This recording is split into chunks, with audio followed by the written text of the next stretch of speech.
how to choose the right railing for your new deck. Lots of options when it comes to the railing, but we're going to try to break this down and make it pretty easy.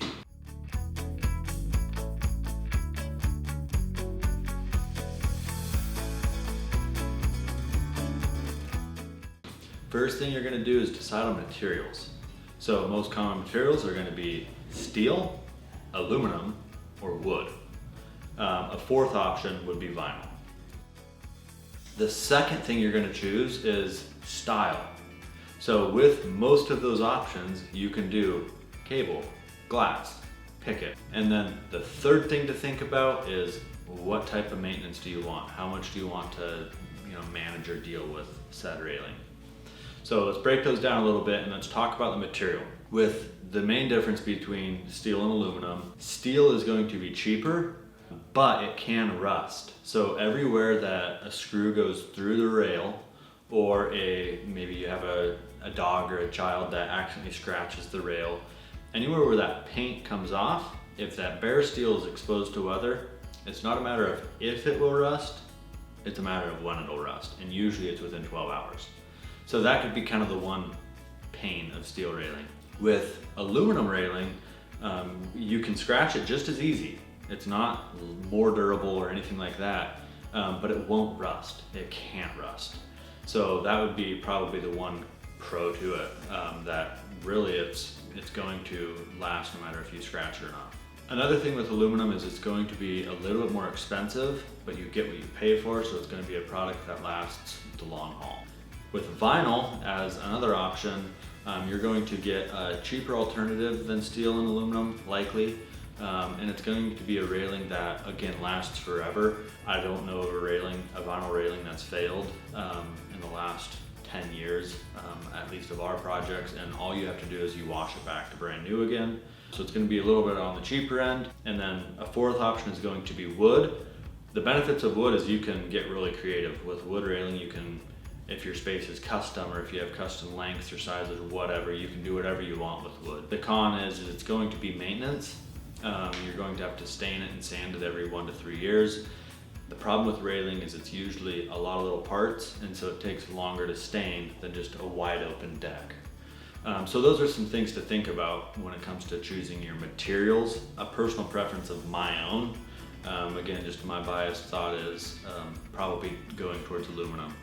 To me, the costs are so close to the others, and the longevity of it, to me, it kind of makes it a no-brainer, but we can install all of them. Now diving into just the style, there's a couple factors here. What's on the other side of the railing? So are you looking at a river, some beautiful mountains? Are you looking at the neighbor's house? So there's kind of the view that we're worried about. But then secondly is the style of your home or the style of your space. If you're going a more modern route with your home and your space, a sleek glass system or a cable system might look really good. To me, if I'm going really modern, I like the look of a nice sleek cable railing with a small slim cap top on it. To me, that screams modern and it looks really high-end, gives that good feel. If your home is more of a colonial home or a traditional home, maybe you'll go with a white vinyl railing. It has that little more bulky feel or a little more depth to it. It's still going to be easy to maintain. Wood would be another option for that, and you can go picket with that option, or you can go glass or really even cable. If you have that white vinyl or that big wood post, it's going to give that feeling for that traditional or colonial home. If you want to avoid maintenance at all costs, you're probably not going to get that with really any railing system. You still have to wash it, just like your car. Dust is going to settle on it. If you don't ever get rid of that dust, it'll mold, it'll mildew, it'll do whatever it does. But I would say that cable is going to be the least maintenance. I mean, it's a thin little cable. You really don't ever have to touch that. So all you have is to worry about is the top and the posts to maintain.